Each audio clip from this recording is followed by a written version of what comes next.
Okay, this video is going to take you through some more loop terminology, especially help get ready for the quiz that's coming up on day 1 of next week. And so we're going to look at a couple things here. So the first thing that we're going to look at is what is wrong with this code. What is the error going to be? So you could pause the video and try to figure that out yourself and see what happens. And so what's going to happen here is because this what happens is this variable here is declared within the loop structure, then it cannot be called from outside. So here's this loop structure right here. And so that variable is declared within this. So in the computer memory, there's going to be a section that is hidden to everything everywhere else in the computer memory.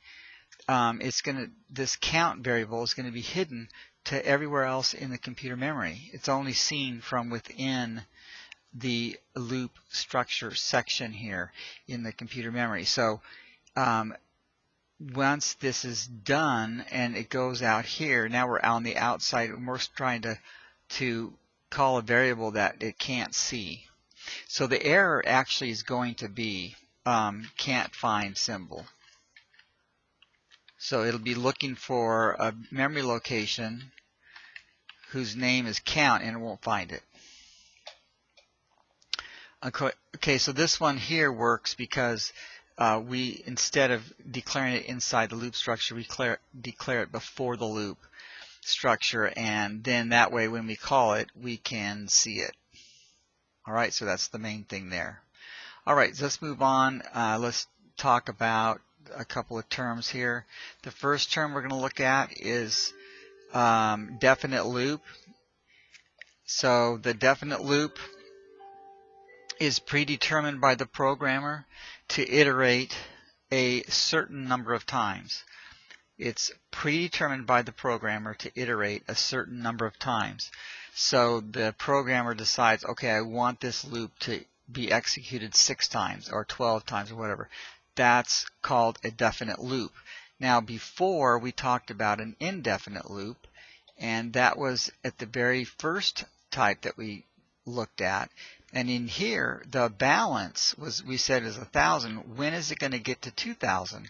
How many years is that going to take? Or in what year will this happen? Well, we don't know how many times that this has to iterate in order for that to happen. So it's an unknown, indefinite situation where we don't know how many times this will have to be executed to get there.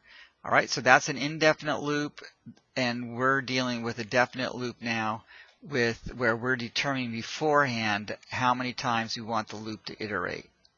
The next thing is, or it also is called a count-controlled, count-controlled loop, and that's because it's controlled by counting. And so, it uses a counter variable. So it uses a counter variable that increments by 1 in each iteration. So here we have a count variable. Now you don't have to call it count. It's up to you what you want to call it, but you do want to call it something that indicates what its purpose is and what its function is. So it does, this is why count is used here. So count starts at 1, and every time through the loop it iterates by 1, or increases increments by 1. So this is counting, and when it counts and gets to 4, goes 1, 2, 3, 4, and it's going to stop. So it's controlled by a count. The loop control variable is another important word that we use. Loop control variable. LCV is what it's shortened to. And this is a variable, and if you look at the name, you can tell what it does. It controls the loop. A loop control variable is a variable that actually controls the loop. So how does it control the loop? Well, this is the loop control variable, count.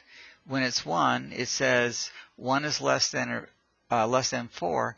that's true, so it jumps into the loop. So see, it's allowing the loop to be executed. At some point, it's going to become 4. And then it's going to say the condition now will be false. And so the loop will stop. So there it is controlling it.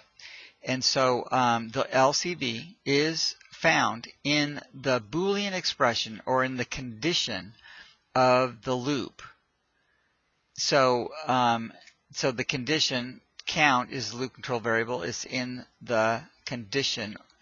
If we look up here at the while loop that we showed at the homework, well, the loop control variable is count again, and it is in here. It's in the condition, even though it's in a different spot than in the for loop where you have all 3 parts in the same line. You have the count, you have it in 3 different locations in this case, but it's still the loop control variable is in the Boolean expression or in the condition. There are 3 parts. Number 3, there are 3 parts to every loop, and this is related to the loop control variable. So we can look at the while loop as an example and to see those 3 parts. So the 3 parts are the loop control variable is initialized. It's initialized.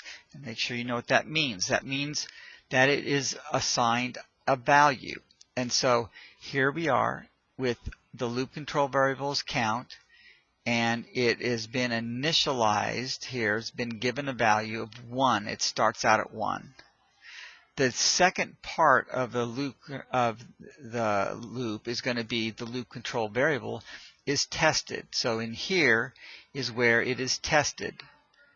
It's evaluated. The Boolean expression is evaluated to be true or false. And so with that test is how it's decided whether the loop is executed or not. So that is tested. Loop control variable, the third part is it's updated. And so that means, so the variable count doesn't stay at 1, but it becomes 2 and then 3. It gets updated in this line right here. So you have 1, 2, 3 parts to the loop. Now we could, in the for loop, your 3 parts happen to be all in one line. So you have it's initialized, it's tested, and here it's updated. But just remember, you do this first, and then if it's true, you go into the loop. Now it's only after that loop body is executed that you come back up and update it. And so you never go back to here, but you're always rotating right through here. The test, the loop, the update. Test, loop, update. Now imagine if there was no update. What would happen? So if this was 1 and it stayed 1 the entire time and we never had the update, well, hopefully you would see that it would never stop then. It would always be true. The condition would always be true, so it would just keep iterating forever. Okay, so let's take a look at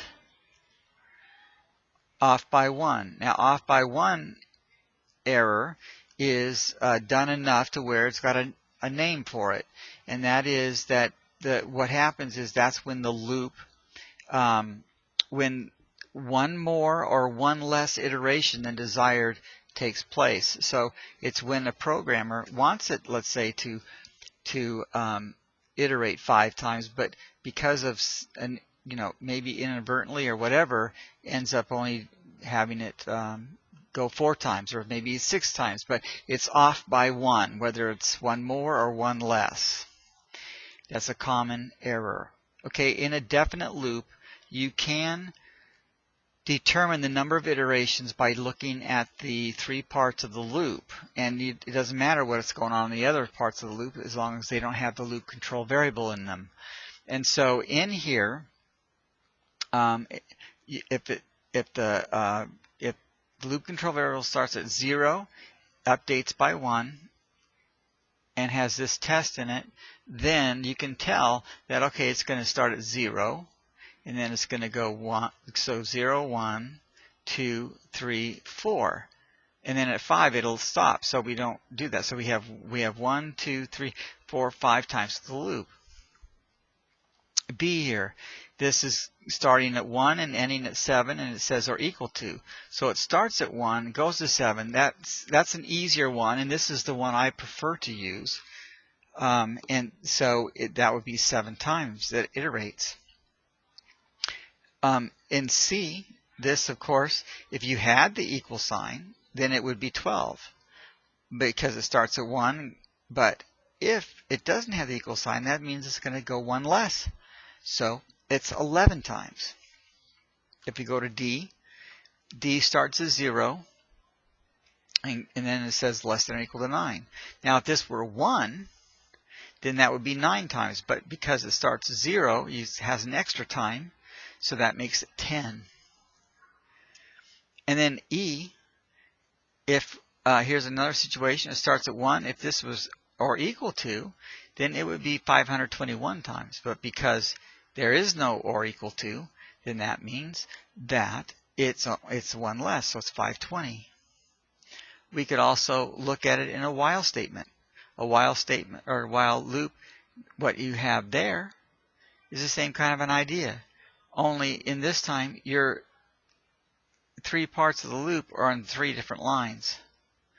And so if we start at 0 and we go to 6, well,